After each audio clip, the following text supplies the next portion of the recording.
શિયાળામાં મૂળા ખૂબ આવતા હોય છે અને ખાસ કરીને એના જે પાન હોય છે એની ભાજીનું શાક કેવી રીતે બનાવવામાં આવે છે ઘણા ઘરોમાં બનતું જ હોય છે.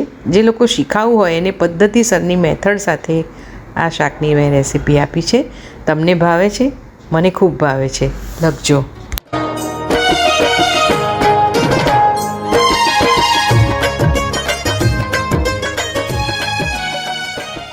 નમસ્તે મિત્રો, હું છું માયા દીપક. માયા દીપક 22 યુટ્યુબ ચેનલમાં આપ સૌનું સ્વાગત છે. આપ સરસ રીતે મારી સાથે જોડાઈ રહ્યા છો એનો આનંદ છે.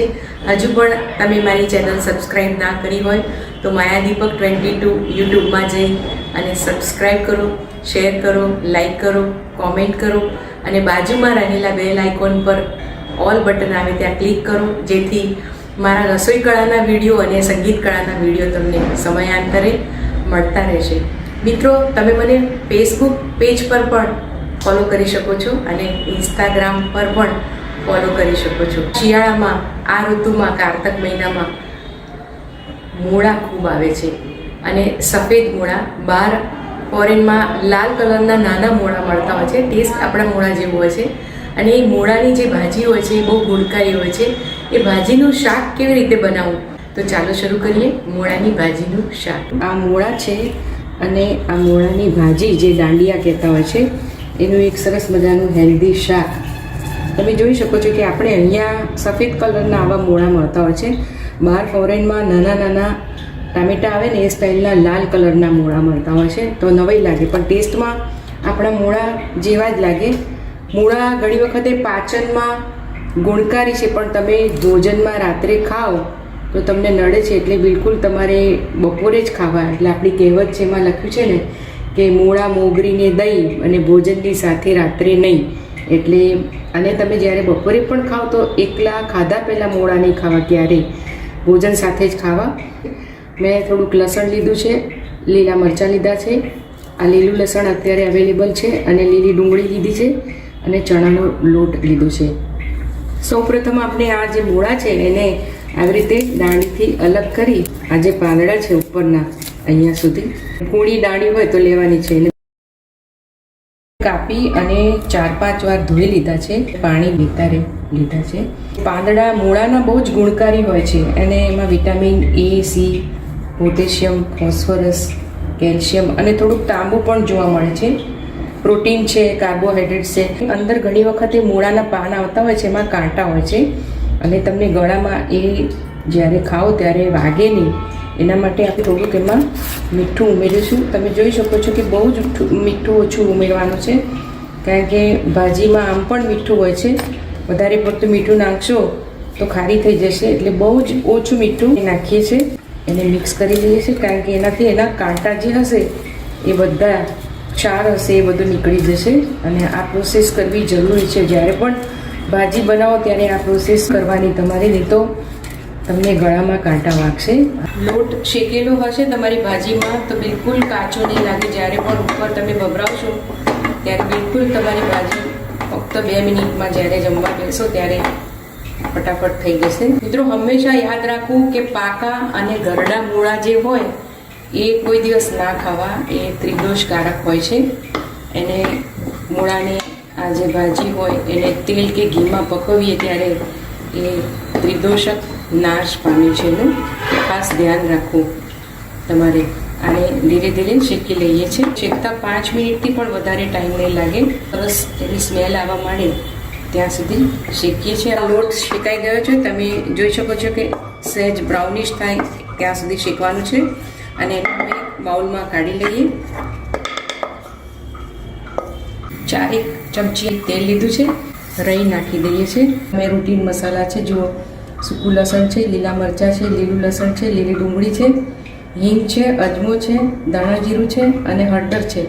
આપણી ભાજી પણ પલળી ગઈ છે અને લોટ છે.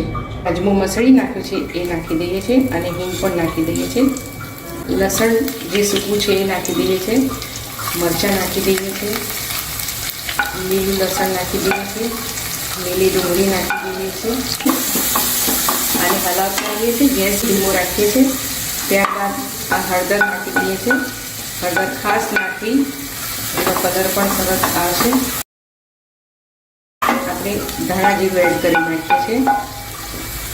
બધા મસાલા ધાણા જીરું એડ થાય પછી તરત જ તમારે ગેસ ધીમો કરી અને જે આ ભાજી છે મીઠાવાળી કરેલી એને બિલકુલ નીચોઈ લેવાની છે. એટલે વધારાનું મીઠું અને જે ક્ષાર હશે એનો એ બધો જ નીકળી જશે અને તમને નડશે નહીં. મૂળાની ભાજી લગભગ કારતક માક્ષરમાં ખૂબ આવતી હોય છે, મૂળા આવતા હોય છે ત્યારે ખાવા જોઈએ. શરદ ઋતુમાં ક્યારેય મૂળા ના ખાવા જોઈએ. અને જે પ્રમાણે સિઝનલ વસ્તુ આવતી હોય એનો આપણે ભરપૂર લાભ લેવો જોઈએ. મિત્રો આ ભાજી ચડવા આવી છે, એકદમ ચડવવા દેવાની નથી, લગભગ ઢીલી થઈ જાય ત્યાં સુધી એને હલાવવાની છે. તમે જોઈ શકો છો કે એકદમ સરસ ચડી ગઈ છે. આ સ્ટેજ ઉપર તમારે ચાખી લેવાની છે કે મીઠું બરોબર છે કે નહીં. ત્યાં બિલકુલ મીઠું નથી નાખ્યું, ભાજીમાં જ નાખ્યું હતું. લોટ શેકેલો ચણાનો એને બિલકુલ આમ ભભરાવી દેવાનો છે કે શેકેલો હશે ને એટલે તરત એને ચડતા પણ વાર નહીં લાગે અને તમને ખાવામાં કાચો બિલકુલ નહીં લાગે. એ વખતે ચણાની નાખીને આ ભાજી લોકો બનાવતા હોય છે તો ખાવામાં ચીકણી ચીકણી લાગે છે. એનું કારણ માત્ર એ જ કે લોટ શેક્યા વગર સીધો નાખતા હોય ત્યારે આ પ્રોબ્લેમ થતો હોય.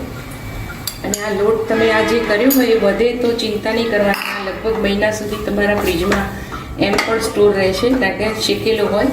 અને સિઝનમાં આપણે આવી ભાજી તો બનાવતા જ હોઈએ છીએ એટલે ફટાફટ જ્યારે ભાજી ખાવી હોય તો સીધો લોટ શેકવા બેસવાની જરૂર ના પડે. હું તો હંમેશા એક મોટી બોટલ ભરી શેકીને મૂકી દઉં એટલે આવી ભાજી જ્યારે પણ ખાવી હોય ત્યારે ઇઝીલી ફટાફટ કૂક થઈ જાય. 1 મિનિટ સુધી ચડવા દેવાનું છે, ઢાંકી દઈએ છીએ. મિત્રો જોઈ શકો છો કે 1 મિનિટ પછી ભાજી અને લોટ એકરસ થઈ ગયા છે. તમે આ રીતે મૂળાની ભાજીનું શાક બનાવીને ખાશો તો ક્યારે ભાવતી હશે ભાજી તો રોજ તમે સિઝનમાં આ રીતે બનાવીને થોડીક ભાજી ખાશો અને તમને બહુ સરસ ટેસ્ટ લાગશે. તો આને હવે થઈ ગઈ છે તો સર્વ કરીએ. કોઈ કહી શકે મિત્રો કે આ મૂળાની ભાજીમાંથી બનાવેલું શાક છે એની સાથે જે મેં સર્વિંગ કર્યું છે તો જેને ના ભાવતું હોય એ પણ હોંશે હોંશે ખાય. તમે જુઓ છો કે આ મૂળા સફેદ એના મેં ડિઝાઇનિંગ કર્યું છે. આ લસણની કળીને આવી રીતે કરી છે અને નાના નાના રોટલા ઉપર ડુંગળી, ગોળ, અહીંયા ઘી અને મૂળો એ રીતે સર્વ કર્યું છે. તો જે ના ખાતું હોય એ પણ હોંશેથી ખાય. તમે આ રીતે ચોક્કસ ટ્રાય કરજો. અને હવે આ ભાજી કેવી લાગે છે, શેકેલા જે ચણાના લોટની સ્મેલ આવે છે એ, લસણ, ડુંગળી અને અંદર જે મસાલા નાખ્યા છે બહુ જ સરસ રીતે મિક્સ થયા છે. તમે ટ્રાય કરજો. તમે આ મૂળાની ભાજીની રેસીપી જોઈ એ બદલ આપ સૌનો ખૂબ ખૂબ આભાર. જે મિત્રો નવા જોડાઈ રહ્યા છે, જેમણે સબસ્ક્રાઈબ કર્યું છે એ બધાનો ખૂબ ખૂબ આભાર. મૂળામાંથી આ ભાજીમાંથી બનતી અને બીજી વાનગીઓ પણ આપણે શીખીશું અને ફરીથી મળીશું એક નવી વાનગી લઈને. Thank you for watching.